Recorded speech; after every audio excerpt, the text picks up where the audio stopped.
Iran Venezuela नहीं कि हम एक दिन में जाएं और फतेह समेट कर वापस आ जाएं। यहाँ सूरत हाल मुख्तलिफ है। हम चाहे तो जौहरी मवाद ईरान से निकाल कर ला सकते हैं, लेकिन उसकी जरूरत नहीं। अमेरिकी सदर डोनाल्ड ट्रंप की मीडिया से गुफ्तगू, कहा जल्द जान लेंगे डील कैसी है। एक बात वाज़ेह है कि ईरान एटमी हथियार नहीं रख सकेगा। आबराए हुर्मुज़ को फौरी खोल दिया जाएगा। ईरानी सुप्रीम लीडर से मिलने की ख्वाहिश नहीं, लेकिन मुआहिदे के लिए मिलना पड़ा तो एजाज की बात होगी। अमेरिकी सदर की भारत पर भी तनकीद, कहा भारत ने अमेरिका का कितना फायदा उठाया सब जानते हैं, जिसके जिम्मेदार भी हम हैं। अमेरिका में बेवकूफ लोग बैठे थे, इसीलिए भारत ने फायदा उठाया। As Iran's concerned, you're going to find out what the deal is. But the main parts of the deal is they can't have a nuclear weapon. The strait will open immediately. If we're going to win one way or the other, we're going to win on paper, or we're going to win military. We could get it right now. I don't think they could stop us if we wanted, but there's no reason to. It's entombed. You use a good word. It's entombed. We thought about it, and I didn't want to be in a position where you had, to get there. It's not like Venezuela. With the new Ayatollah, the new supreme leader. I don't want to meet, but if I did meet, I'd be honored to meet him. I'd like to see if we make a deal. But if we make a deal, it's possible that I would meet him. I'd be okay with it.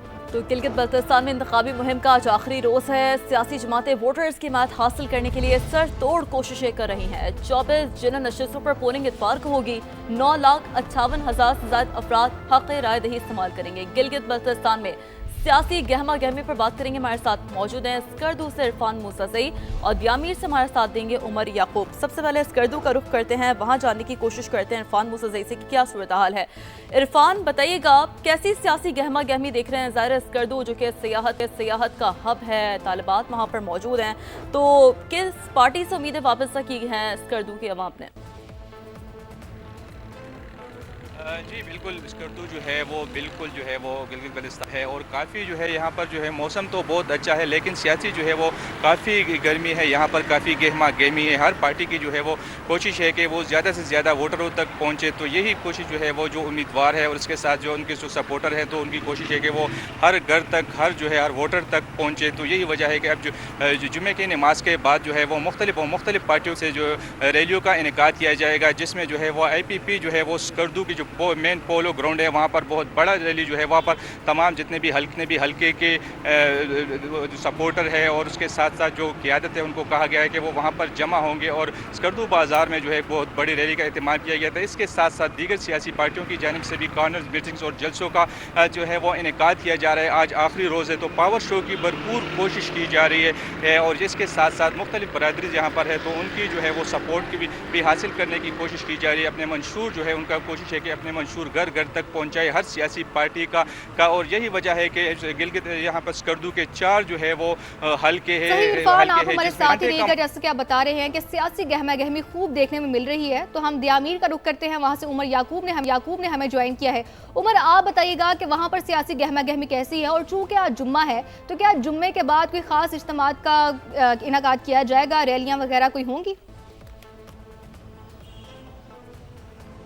अच्छा, बिल्कुल, जिस तरह से गिलगित बल्तिस्तान में election की वजह से सियासी गर्मा गर्मी है, काफ़ी गर्म है, और उसी तरह मौसम भी यहाँ पर जो दियामीर का है वो काफ़ी गर्म हो चुका है और मुख्तलिफ बाज़ारों में जो कारकुनान हैं मुख्तलिफ सियासी जमातों के वो रैलियाँ निकाल रहे हैं, जलसों का इनेकाद कर रहे हैं। चूँकि आज आखिरी रोज़ है, अब तो बल्कि चंद घंटे रह गए ताकि जो सियासी क़यादत है उनकी मुख्तलिफ जमातों की वो कोशिश करी है कि अपना मंशूर पेश कर सके, मुख्तलिफ लोगों के घरों में जाके वहाँ पर बता सके कि उनको वोट क्यों देना है। तो यहाँ के जो लोग हैं वो बड़े पढ़े लिखे हैं, उनको डिबेट के बाद समझाना पड़ता है, मनाना पड़ता है और इस बात पर आमादा करना पड़ता है कि वो किस सियासी जमात को वोट देंगे। तो यहाँ पर अभी काफ़ी गहमा गहमी है और ये जो इलेक्शन कैंपेन का जो पावर शो है उसका फाइनल राउंड है, इसलिए हर सियासी जमात का हर कैंडिडेट कोशिश कर रहा है कि मैक्सिमम कैंपेन कर ले, क्योंकि 12 बजे के बाद उनको इस कैंपेन का मौका नहीं मिलना।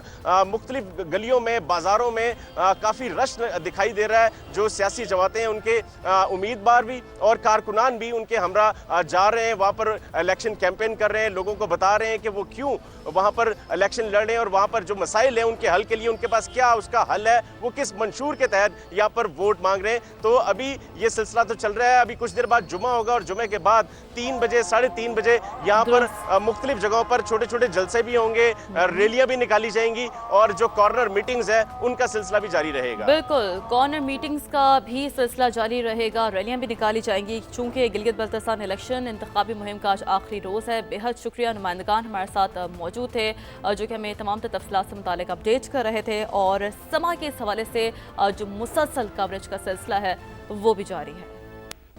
जिला खिज़र में आज पाकिस्तान मुस्लिम लीग नून का जलसा होगा। दीगर सियासी जमातों और उम्मीदवारों की जानिब से इंतखाबी मुहिम में तेजी लाई गई है। मजीद जानते हैं नुमाइंदा समा अब्दुल वाहिद से। जी अब्दुल वाहिद, आगाह कीजिए, क्या सूरत हाल है वहाँ? जी बिल्कुल, गिलगित बल्तिस्तान के जो आम इंतखाबात हैं उनके आज इंतखाबी मुहिम का आज आखिरी रोज़ है। यहाँ पर मुख्तलिफ पार्टियों और उम्मीदवारों की जानिब से रैलियाँ निकाली जा रही, क्योंकि आज आखिरी दिन है, अपना पूरा जोर लगाना है। इसलिए इस मुनासिबत से अब मेरे आगे पे भी आप देख सकते हैं कि बलूचिस्तान नेशनल फ्रंट की जानिब से एक रैली का इनेकाद किया गया है, जबकि पाकिस्तान मुस्लिम लीग नून आज इस कॉमन में जलसा करेगी। तो बहुत सारी ऐसी पार्टियां भी हैं, ऐसे उम्मीदवार भी हैं जो आज अपने अपने इलाकों में जलसे करेंगे और रैलियां निकालेंगे। और इस इंतखाबी आखिरी रोज आज रात 12 बजे ये तमाम तर सरगर्मियां मुअत्तल हो जाएंगी। जी, अपडेट के लिए शुक्रिया आपका। गिलगित बल्तिस्तान के अवाम कराची और लाहौर का मवाजना करें और फैसला करें कि वो अपने इलाकों को कराची जैसा खंडर देखना चाहते हैं या लाहौर की तरह तरक्की याफ्ता। नून लीग के रहनुमा ख्वाजा साद रफीक का इंतखाबी जलसे से खिताब। कहा, जमहूरियत के लबादे में पाकिस्तान के बड़े शहरों को खंडर बनाने वाले आपके मसाइल हल नहीं कर सकते।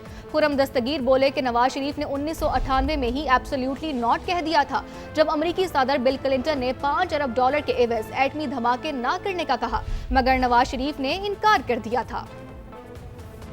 जमहूरियत का लिबादा पहनकर पाकिस्तान के बड़े शहरों को खंडर बनाने वाले वो आपके मसले हल नहीं कर सकते। कराची और लाहौर का मुआवजा कर लें, आप फैसला करें।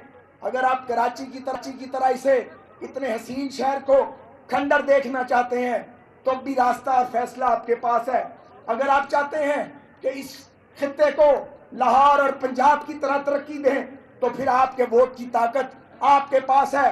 एब्सोल्युटली नॉट इसको कहते हैं कि 1998 में सदर बिल क्लिंटन कहे नवाज शरीफ को कि ये $5 अरब ले लो, एटमी धमाका ना करो। लेकिन नवाज शरीफ ने कहा, मैंने पाकिस्तान को महफूज करना है, मैंने गिलगित बल्तिस्तान को महफूज करना है। आपने ये फैसला करना है कि गिलगित बल्तिस्तान को कराची बनाना है कि लाहौर बनाना है। लाहौर।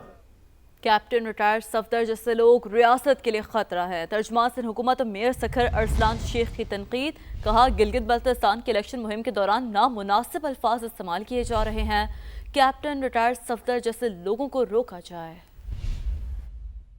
सन इन लॉ ऑफ, और चाचा आप उनको कह लें कि प्राइम मिनिस्टर के उनको सन इन लॉ इनडायरेक्टली और डायरेक्टली, एक सूबे के सबसे बड़े सूबे की वजीर आला के वो हस्बैंड हैं, वो चाहते हैं जी अपना गिलगित बल्तिस्तान में, और वो पता नहीं किस स्टेट ऑफ माइंड में, और वो स्टेट ऑफ माइंड में आके कह रहे हैं कि जी सिंध की आवाम जी मियाँ नवाज शरीफ साहब के सामने हाथ जोड़ के खड़ी है कि जी उनकी बेटी को वजीर आला साहब बना दें। कैप्टन मोहम्मद सफदर अवान साहब कहें या कैप्टन मोहम्मद सफदर शरीफ साहब कहें या मियाँ सफदर साहब कहें, जो भी कहें, ऐसे लोगों को आवाम से दूर रखा जाए।